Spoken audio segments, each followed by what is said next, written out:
This is the Blood Red podcast from the Liverpool Echo.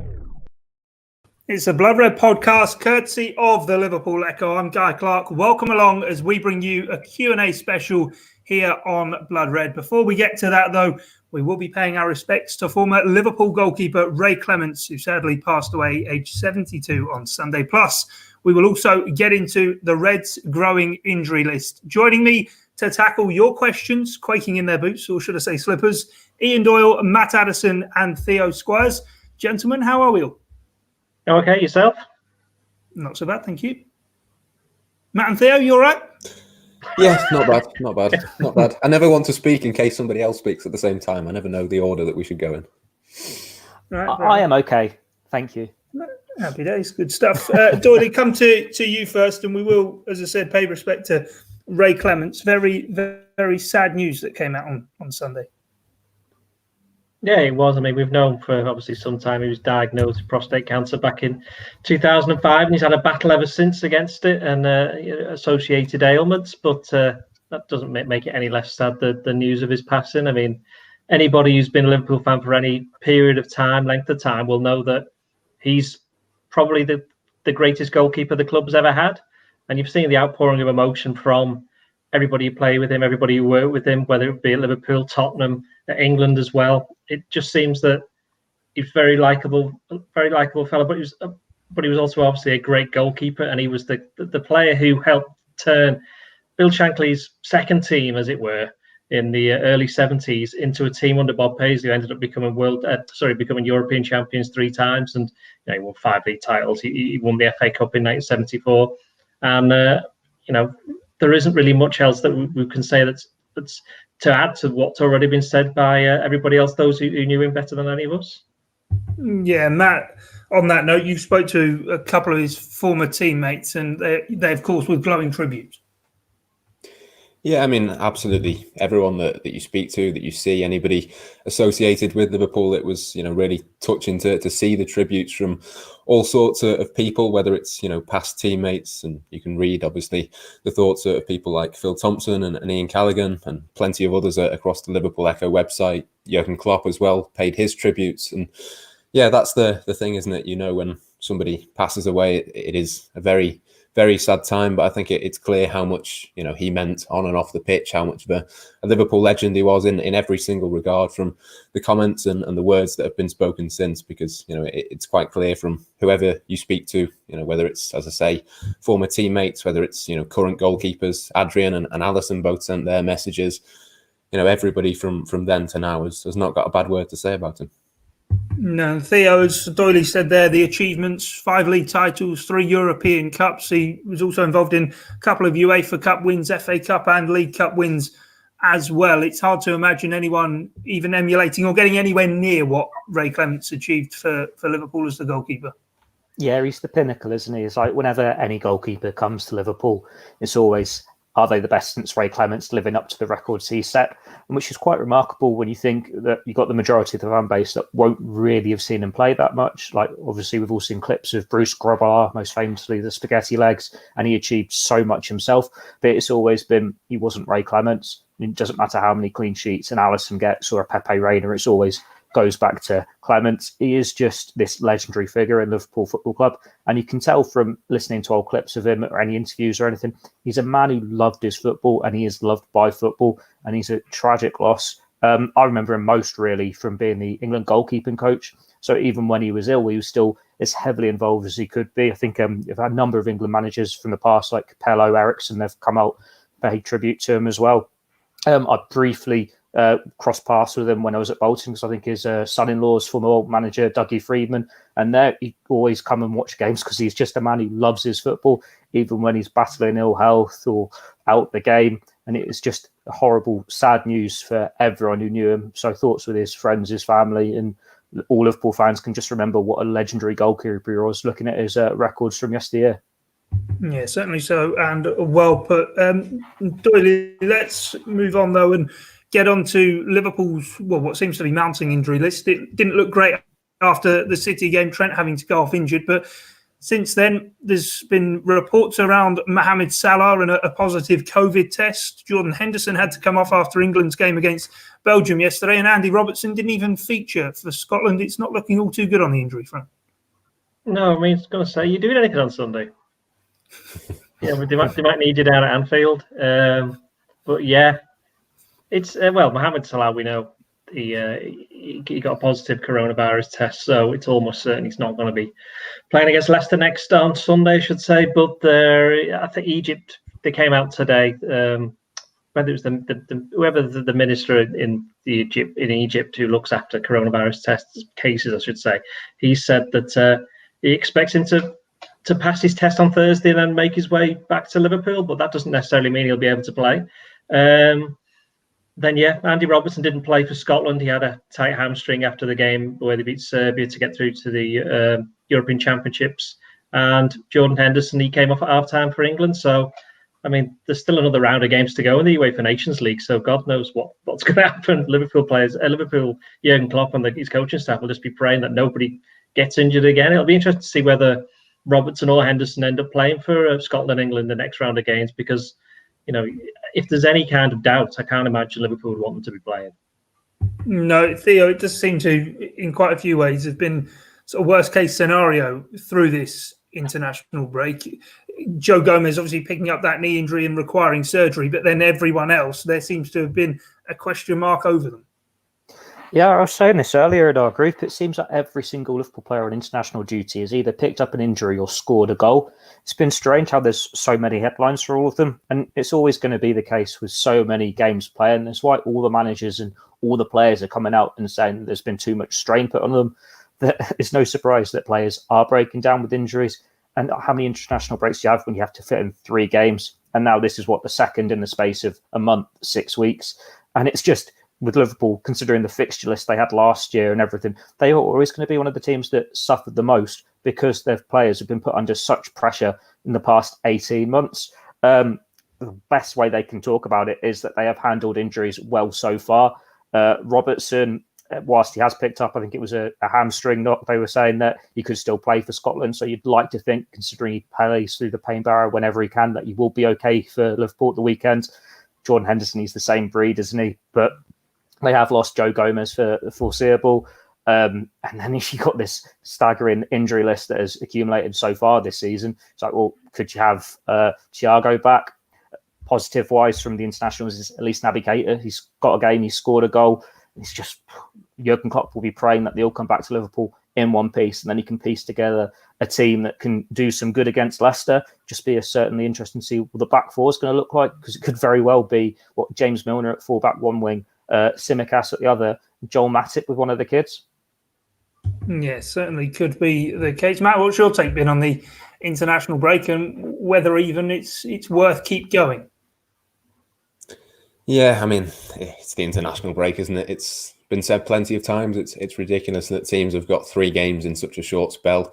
The fact that England are having to play 3 matches, I know not all of the players are playing in all of those 3 matches, but it just seems so unnecessary. I think the UEFA Nations League itself is probably unnecessary. Certainly the friendly was unnecessary against Ireland. We saw Everton's Seamus Coleman, I think, got injured in the build-up to that one. Joe Gomez, obviously, as well. So it is not just Liverpool that are picking up these injuries, but that's the frustration, isn't it? That it's coming with matches that probably the vast majority of Liverpool fans are probably not too fussed about these internationals. It's, as Theo says, it's just one after the other after the other. I suppose the positive thing is that Gini Wijnaldum got a couple of goals, I think. Roberto Firmino scored for Brazil.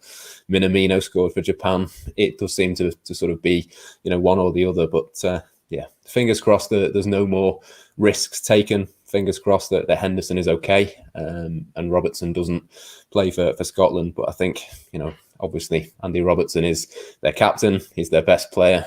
It is a competitive fixture for them on Wednesday night, I think, isn't it, in Israel? He has travelled. He's flown over there, or will do, certainly. I think it's probably one of those that is probably, unfortunately for Liverpool, not going to be Jurgen Klopp's preferred option, but it's probably one of those that they just have to make do and see where they are when these players are back, probably all together only on Friday ahead of the weekend. Yeah, let's get into our Q&A then, and we do have a number of questions, surprisingly, about injuries and internationals. Collection from our Blood Red podcast Facebook group and the Blood Red YouTube community on the dedicated Blood Red YouTube channel. So if you're joining us on YouTube or Facebook, do leave some questions in the comments. We will try and get to some live during the recording. But Dennis CK Pang from the Blood Red podcast Facebook group first up says, do you think that Liverpool should ban their squad from further internationals this season? I know it's probably not possible, but it's frustrating that most of the first team could be missing for the Leicester game. Doyle, what's your take on that one? Because, as I said to Matt, it sort of just seems as though every Liverpool player going away right now is picking up another injury. My take is A, no, and B, tough, basically. I think the thing is, if you ask the players whether they want to play for their countries, then they're going to say, yeah, aren't they? I mean, let's face it. Henderson is the vice captain for England. Robertson's the captain for Scotland. You know, Gini Wijnaldum is the captain for Holland, with Van Dijk being out. So these are important games for these players, and they want to play. And while they are aware that they are running this risk, I think playing the 3 games in the international break is just ridiculous. I think playing 2 is fair enough. I think everyone's got used to that. But playing the 3, I don't agree with that. But Liverpool are just going to have to, like in the old days where certain clubs had certain agreements over friendlies where people would play a certain amount of time, maybe they need to do something like that. But otherwise, just have to get on with it. I mean, there's only one more international break now, the rest of the season, which is in March. And there's enough games being played after that for if anybody has any minor knocks for them to get over it. Yeah, JB Collett on the YouTube community, Theo, also says, should Liverpool refuse to allow their players on international duty for friendlies? And I suppose that's probably the big bugbear, isn't it? The friendlies that the players have sort of been having to play, and Matt referring to before, that there's now 3 games as opposed to 2 in these international windows. Well, for starters, it's one of those where Liverpool cannot. If they refuse to free up a player to go on international duty, then they get in trouble with FIFA, UEFA, whatever. We've seen it in the past. I think you remember when Joel Matip retired from international duty and he refused to be joining up with Cameroon for the Cup of Nations, that he wasn't allowed to play for Liverpool for that month, even though he had retired. And it's always that clubs for these fixtures have to release their players. That's just how it is. That's how it's always been. The only exception, I think, is the Olympics with Mohamed Salah. But when we're in such an unprecedented time with the coronavirus pandemic, with so many fixtures, with the backlog and trying to get the season back on track, there should not be international friendlies in this window. There should not be any unnecessary games going ahead, because what have you got to gain from it? These players are playing so much football now. It's not getting minutes in their legs. It's just to get an extra time with the international squads, which you can understand to an extent with, say, the Euros on the horizon. But it's not as though the international break is an extra week. They've just got the same window and stuck an extra game in it. And it's no wonder the players are breaking down. Someone needed to go from the top down. We're not doing these fixtures, international friendlies. We're going to abort them. Nations League, whilst it doesn't seem that important, I can understand why it's a bit different, because teams can qualify for the Euros via it. But UEFA could have intervened and said, we'll just have to go back to the old format for this next set, just to protect the players. Because what are they going to do if all the star names miss the Euros next year? Say like Van Dijk can't play in the European Championships. Say Cristiano Ronaldo gets a bad injury and breaks down. It's going to be detrimental for them. They want the players who are the best in the game to be playing in these tournaments. So they need to have had a look at it at some point to protect them. And it's just too late in now. Thankfully, as Doyle says, there's only one more break to go in this season. And then we're in the European Championships. And then I suppose, ironically, it could actually be a bonus for Liverpool, because rather than having a break from the season, it's given the injured players something to aim for to keep them going. But yeah, friendlies is just, we've always hated them. They've always been a waste of time completely in normal seasons, never mind now where the strain on players is greater than ever. Say what you really think, Theo. Anyway, a couple from the Blood Red podcast Facebook group to put together here. Robin Nicholson says, do we need to adapt and play less intensely to avoid further injuries this season? But in the Blood Red podcast Facebook group as well, Matt, Seb Cottle says, if at all, could this be a silver lining that we have all of our injuries and will be forced into rotation via a rest and recovery from strain on players before the festive fixtures? A lot of teams might hit breaking point, as Liverpool are now, in a few weeks' time. Can you see any silver lining? I wouldn't necessarily call it a silver lining. I just think it's always been the case that every team in the Premier League, it won't just be Liverpool that get injuries. Obviously, at this moment in time, it does feel like every single day there's a new one that comes out, or there's a new COVID test, or there's always some sort of problem. But I think Liverpool have got enough players that actually, if you were to pick the 11 to play Leicester, for example, if you were to pick that today, I know there's still a few days and there could still be a couple more injuries in that time, but it wouldn't be as bad as what you think, I don't think. I think Liverpool's squad is obviously much better than lots of other teams around the Premier League. They're much more set up to be able to cope with these things. And, the squad is there for a reason. Takumi Minamino didn't even get onto the bench in the last game at Manchester City, for example.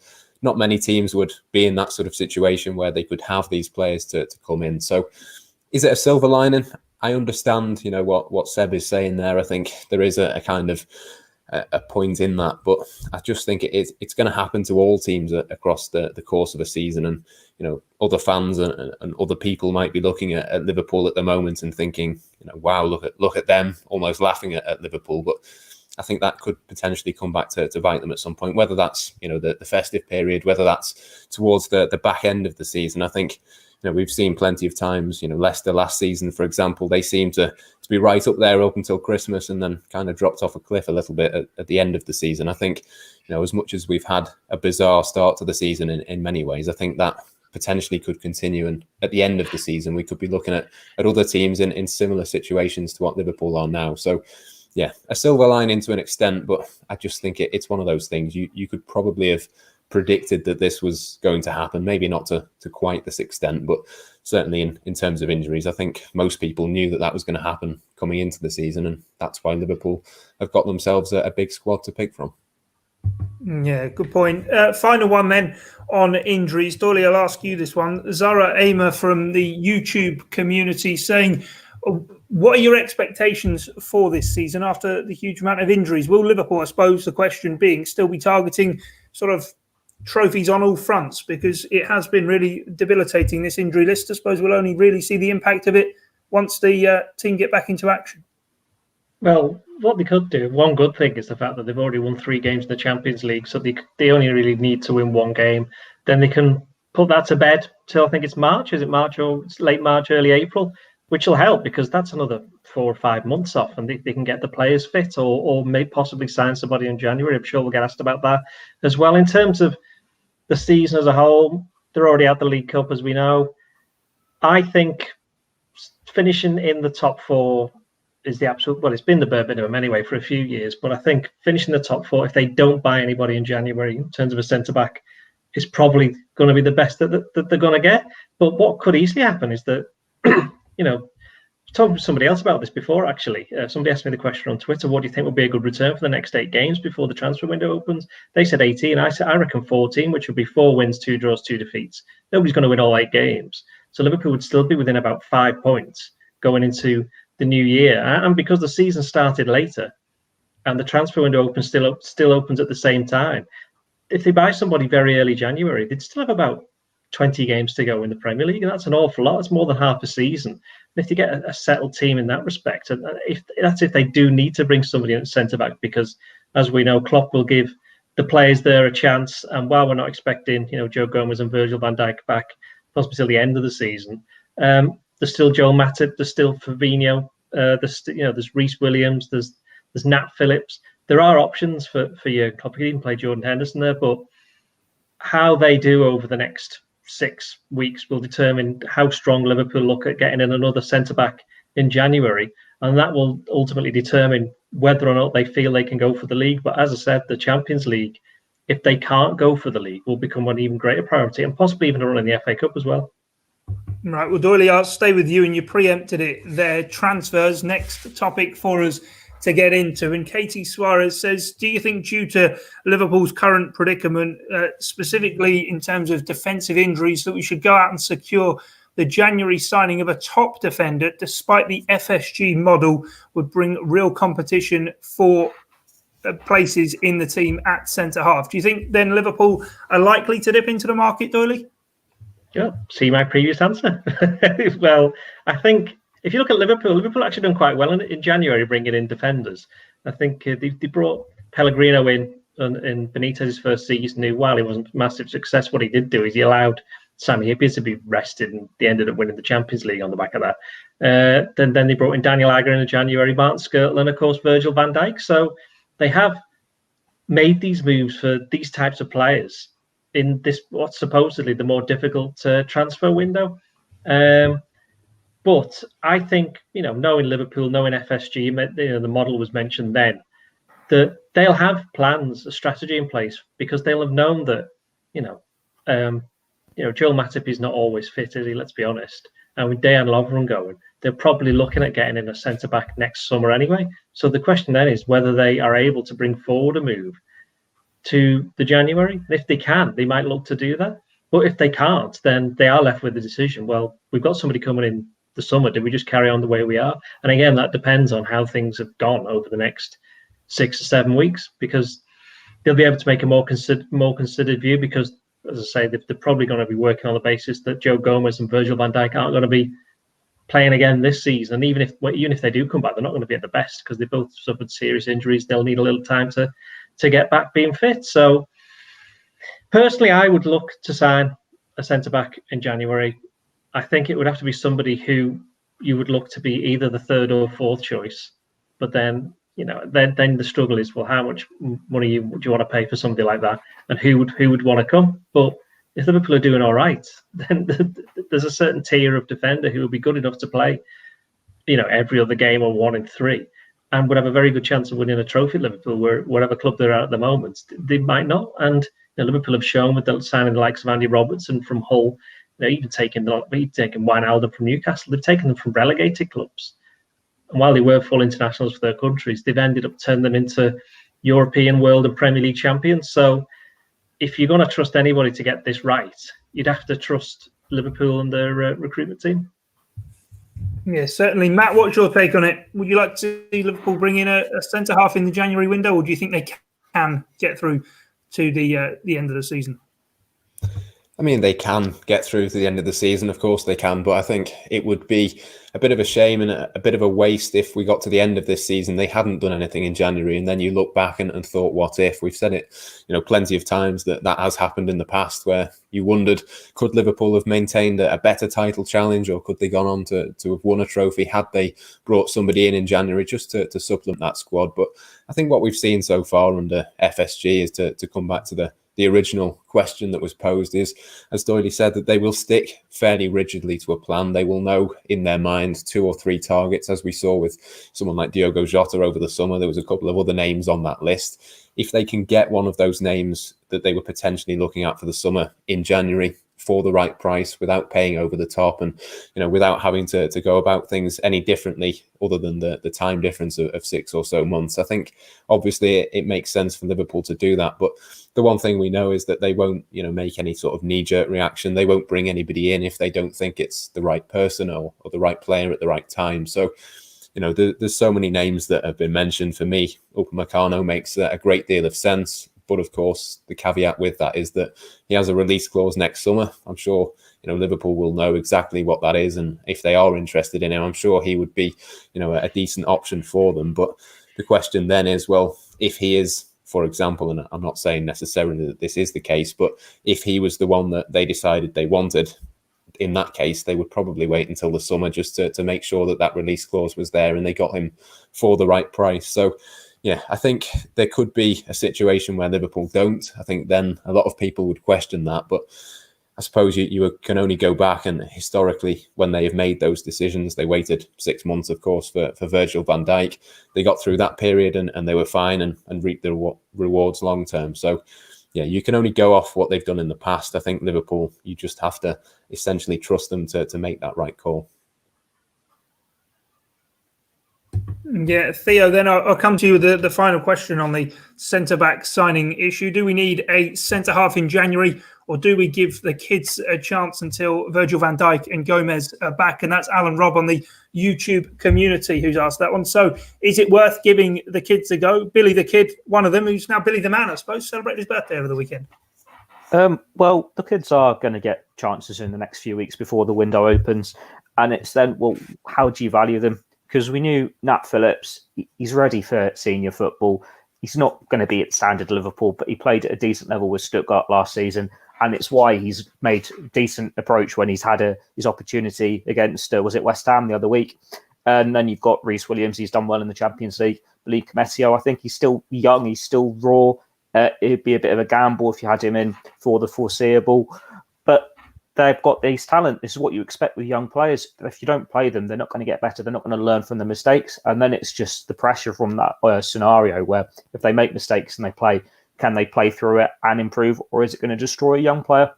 It's all on their mentality. Everyone's different.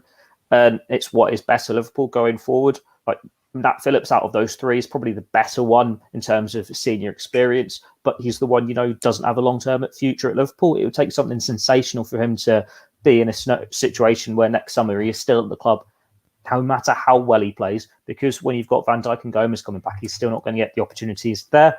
Commetio, we know how well Jurgen Klopp rates him. He spoke so highly over him over the summer, and he's made similar noises about Reece Williams in recent weeks, but they're still young players who you can't really see them both getting opportunities when everyone's fully fit. So they're almost fighting against each other. But we've got the transfer window for them to state their claim to see why Liverpool might not want to strengthen. For me, there's a happy compromise there because whilst Liverpool might be holding the cards close to the chest, not wanting to go and make a big signing in the winter months when you've got the two defenders coming back at the end of the season. As we mentioned earlier, you have got the Euros coming up at the end of the year, and there will be players who aren't getting game time who might want to look for a loan move. So I just think if you look at Chelsea, for example, when they've got Tomori, who could, with the run of games, potentially get in the England squad, got Rudiger, who will be looking to get in the Chelsea squad. Now, I'm not saying get in the Germany squad. No, I'm not saying you get one of them, but there are going to be so many players like that who will want games, and you could potentially sign someone on loan and then reassess next summer. When Liverpool have got so many players coming back from injury, you don't want to overstock your squad. And it's all very well giving the youngsters opportunity of them doing well and then praising them. But if you're going to go and spend 50 million on a centre-back in January, then you're just putting them right to the bottom of the pile again, and they're just going to sit there gathering dust. Yeah, so it is an interesting one. Let's get on to some wider squad issues then. And Doyle, come to you with this one. Neil Coates in the Blood Red podcast Facebook group says, is it time to trust Naby, lad? Of course, John about Naby Keita said he's followed him since his time in Germany and feels with a run of games he has the potential to be world class, but does need a run of games. He does stress that, and he feels that maybe Keita and Ox are in a similar position regarding that. Obviously, Oxlade-Chamberlain is one of the injured players at Liverpool right now, but do you think we're getting to a stage with Keita that he now needs to be thrown in and given a chance? Has he shouted that at us? Well, the thing is with Keita, he was at the start of the season. He was given a chance. He was starting the games, wasn't he? He was starting until he picked up the injury, and then it kind of went. He hasn't quite got over that yet, or whatever reason it was that he was out. But he's back now, as was said before. He scored an international duty this week. He'll have another game, I think, coming up. I think it's tomorrow. It could be today actually, But yeah, he's a player who it's an interesting one with Keita, isn't it? Because they're all going to get chances between now and certainly January. But once Thiago's back, once Henderson when he's fit, Wijnaldum, they've got Wijnaldum. Curtis Jones has come in and done quite well. So the thing in central midfield, there are enough players there for people if they don't have a particularly good game or they drop out injured, then somebody else is coming in and making the most of their opportunity. And having said that, because of the way rotation is going to be over the next couple of months, probably throughout the rest of the season, actually, they are all going to get chances. It's an interesting point, though, about Keita and his run of games, because he's somebody who hasn't really had a lot of consecutive games for Liverpool. He did well towards the end of last season because he had his run of games. Started okay this season as well because of his run of games. But I wonder whether or not he'll be allowed to do that simply because of the rotation Klopp will look to introduce into midfield, and also the fact that he's not a player that traditionally stays fit for too long. He gets one or two minor issues, and that tends to affect him a little bit. But I don't think there's any questions now of whether or not he can do it for Liverpool, because he has done it. He has done it. He's been part of the team. He was part of the team that won the league last year. He started off well enough this season. So it's when Klopp decides. It's not a question of whether or not to trust him. It's just whether Klopp feels there are certain games where he's a better option, compared to the ones that he's already got, and depending on who Liverpool are actually playing.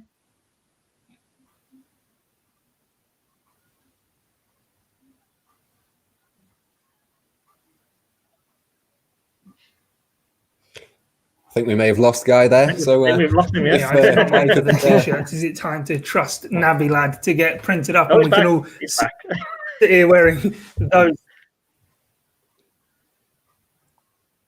Hello, can you hear me? Yes, we can hear you. I'm here. Yeah, I was cracking a witty joke about how we should all get. Is it time to trust Naby Lad t-shirts? But Hilarious. yeah, great stuff. Right, big question then. Come to you with this one, Matt. Ben Francis Bond says, do you think that this has been the best? Do you think this is the best form we've seen from Mo Salah since his first season with us? It's a tricky one to assess. I was reading through the comments and the questions before, and I think there is an argument to say that he is at his best. I think he's scoring at a better rate per minute of him being on the pitch than he has been at other times, even in that first season. I think so far he has been very, very good. Of course, there's been a couple of penalties in that sort of period as well. But look, he's one of those players that I think has always consistently been very, very good. I think there's been a couple of conversations around people like Sadio Mane and Virgil van Dijk, and I suppose it's almost taking it back on a rotation, isn't it? We've sort of had new players come into this Liverpool team. It's been their time to shine, their time to be the main man, and maybe it's just time with Van Dijk injured, and maybe with Mane having his season of being the main man over the last couple of years. Maybe it's just time for people to have that spotlight back on Mohamed Salah again. So look, the early signs are good. If he can continue to score at the same rate and do the same sort of things that he's been doing this season for the entirety of the season,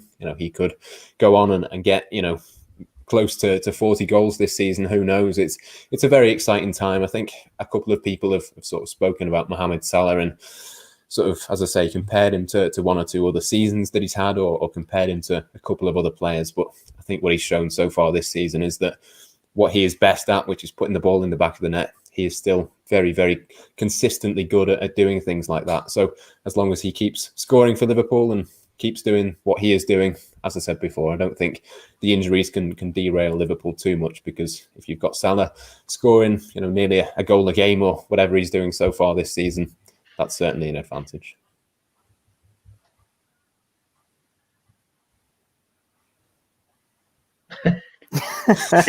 We've lost him again. He didn't like that answer, did he? No, we did not. Yeah, I hope my time delay's not sort of still playing around them that I am with you guys. I was with you before, but I seem to be behind everyone. Theo, next question we've got. Do you think...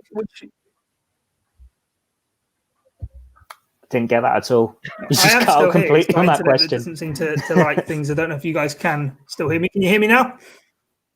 We can hear you. Just repeat the question to Theo.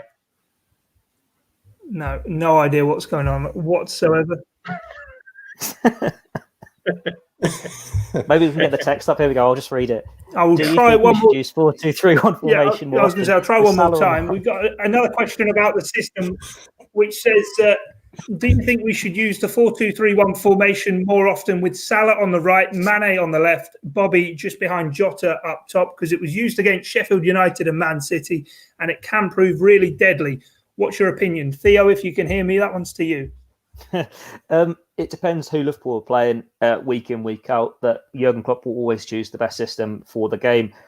We saw it against Manchester City because of the options limited elsewhere. But it's why Liverpool have brought in so many of these attacking players so they can have these options. So if Firmino's not at the top of his game scoring goals, well, just put him as an attacking midfielder. You've still got Takumi Minamino, who's Matt mentioned earlier, wasn't even on the bench against Manchester City. Xherdan Shaqiri's found life again. You have Alex Oxlade-Chamberlain coming back from injury. I think Naby Keita can even play as a number 10.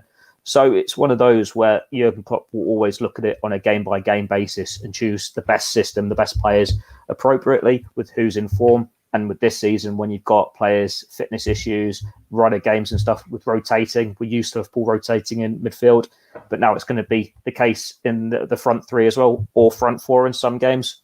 We saw obviously in the Champions League, that is where Jurgen Klopp has rotated so far. Like subbing all three of them was it, or bring them on the hour mark. And it's something that is going to continue, and it is just what is best for the team at the time. What is beautiful about most of these Liverpool players is that they're so flexible that Salah can play up front or he can play on the right. Mane can play any of the front three positions. Jota can play on either flank. Minamino can play in any of the three, so on and so forth. So it's simplistic to say Liverpool should have this favoured formation with these players in this position, this position, and this position, because Jurgen Klopp is just going to unleash them. And whilst you can shape them up in this system at the start of the game, it's going to be completely different over the course of the 90 minutes, because they'll just be free to play their best game and cause most damage wherever they are on the pitch. Yeah, I had to leave and rejoin. I'm now on time with all of you guys. But previous question, Doyle, regarding Mohamed Salah and how well he's been getting on. Is the key to everything play the best formation that suits Mohamed Salah? Because he seems to be in red-hot form so far this season. I don't think the key is to play the formation that suits him. I think he plays in one or two positions, doesn't he? Either on the right wing cutting in or up front. And wherever he's played this season, he's been performing very well. I think that's something that, as Theo just said, Klopp can rely on all of these players moving around and playing these different positions. So he's got a lot of leeway in that regard. I mean, you've seen Jota play down the middle, didn't he, against Atalanta and scored a hat-trick. But that doesn't necessarily mean that he was going to play down the middle against Manchester City, because it's a completely different team they're up against, and they needed some different skills. That's why I think it was Firmino and Salah, wasn't it? So and Jota was on the right. So I think Liverpool do have this, tactical flexibility. I think in terms of getting the best out of Salah, I think he's now reached that particular level where it doesn't matter where he plays. He tends to be getting the best out of himself because he's such an intelligent footballer that he's able to do things like that. I mean,